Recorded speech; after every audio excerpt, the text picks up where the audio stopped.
নমস্কার দর্শক বন্ধুরা, আমার চ্যানেলে সবাইকে স্বাগত। দেখো, আমি আজকে তোমাদের সাথে মাছ মাংস তেমন কিছুই শেয়ার করব না। আমি এমন একটা জিনিস শেয়ার করব যেটা অনেকেই পছন্দ করে না, বাচ্চারা তো একদমই না। দেখো, এখানে আমি 500 গ্রামের মতো করলা এইভাবে কেটে নিয়ে এসেছি। আমি কিছুটা বীজ ফেলে দিয়েছি, কিছুটা বীজ করলার সাথে রয়ে গেছে। সব বীজ ফেলে দিলে করলা ভাজাটা খুব মানে একদম নরম থলথলে হয়ে যায়। এখানে কিছুটা বীজ রেখে দিয়েছি। আর এখানে আমি দিয়ে দেবো প্রথমত করলাটাতে আমি 2 টুকরো লেবুর রস দিয়ে করলাটাকে মাখিয়ে নিচ্ছি। দেখো, এইভাবে করলে বাচ্চা থেকে বড় সবাই খাবে এবং খুবই টেস্টফুল হয়। এইবার দেখো, আমি এখানে লেবুর রসটাকে এখানে করলাতে দিয়ে দিলাম। করলা দিয়ে আমি করলাটাকে মেখে নিয়েছি। লেবুর রসটা দিয়ে এখানে মেখে নিয়েছি। আর এখানে দেখো, আমি এখানে একটা কড়াই বসিয়ে দিয়েছি। কড়াইটাতে আমি 4 চামচের মতো সরষের তেল দিয়ে দেবো। এটা তোমরা সরষের তেল দিয়ে করার এই চেষ্টা করো, আর এটাতে একটু তেলটা বেশিই লাগে। এখানে দেখো, আমি 4 চামচের মতো তেল দিয়ে দিলাম। কড়াইটা অলরেডি গরম ছিল, কড়াইটা ভালো করে গরম করে নিয়েছি। তোমাদেরকেও বলছি, এরকম কড়াইতে ভাজা করলে অবশ্যই একটু গরম করে নেবে, তাহলে ভাজাটা পুড়ে যাবে না। এবার আমি পুরো কড়াইটাতে তেলটাকে লাগিয়ে নিয়েছি। এবার দেখো, এখানে আমি করলাটাকে দিয়ে দিচ্ছি। দেখো, করলাটা আমি 1-2 মিনিট একটু নেড়ে নিচ্ছি। এইভাবে তোমরা করে দেখো, মানে প্রত্যেকেই খুবই ভালো খাবে এবং প্রত্যেকেরই পছন্দ হবে। কেউ বলবে না যে আমরা করলা খাবো না। দেখো, আমি 2-3 মিনিট করলাটাকে নেড়ে নিয়েছি। এবার আমি এখানে দিয়ে দেবো পরিমাণ মতো লবণ। 500 করলার জন্য আমি 1 চামচের মতো লবণ দিয়ে দিলাম। 1/2 চামচ হলুদ দিয়ে দিলাম। নুন আর হলুদটাকে আমি একটু মিশিয়ে নিচ্ছি। এখানে দেখো, আমি 4টে কাঁচা লঙ্কা আর বড় 3টে পেঁয়াজ গোল গোল করে কেটে নিয়ে এসেছি।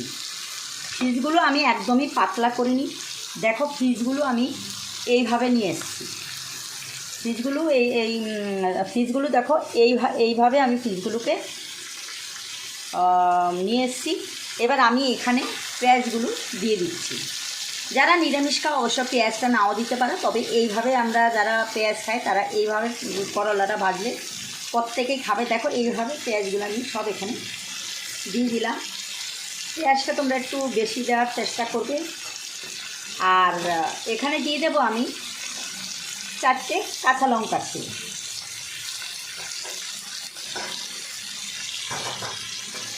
এবার আমি এটাকে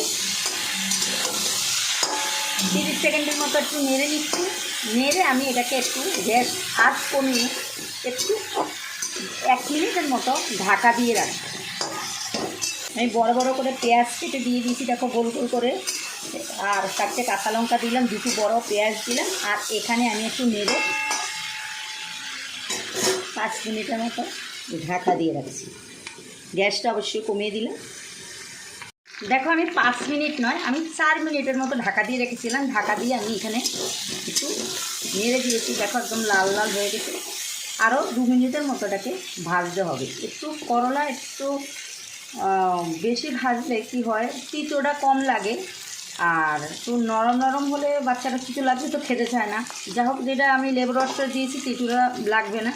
এবার আমি আরও 2 মিনিটের মতো এটা ভেজে তারপরে তোমাদেরকে দেখাচ্ছি। 2 মিনিটের পর জাস্ট এরকম লাল লাল করে দেবো, তাহলে তিতোটা অনেকটাই কম লাগবে। বেশি ভাজলে করলার গুণ থাকে না, কিন্তু গুণ রাখতে গিয়ে তো বাচ্চারা খাবে না। এই কারণে আমার একটু লাল করেই ভাজতে হবে। দেখো, এইভাবে আমি ভেজে তুলে তারপরে তোমাদেরকে দেখাচ্ছি। দেখো, ভাজাটা আমি এখানে নামিয়ে নিয়ে এসেছি। যদি তোমাদের ভালো লাগে, প্লিজ দর্শক বন্ধুরা লাইক, শেয়ার, কমেন্ট করো। এখানে এই ভিডিওটা আমি শেষ করলাম। আবার দেখা হবে নতুন কোনো ভিডিওর সাথে। তোমরা ভালো থেকো, সুস্থ থাকো। Thank you.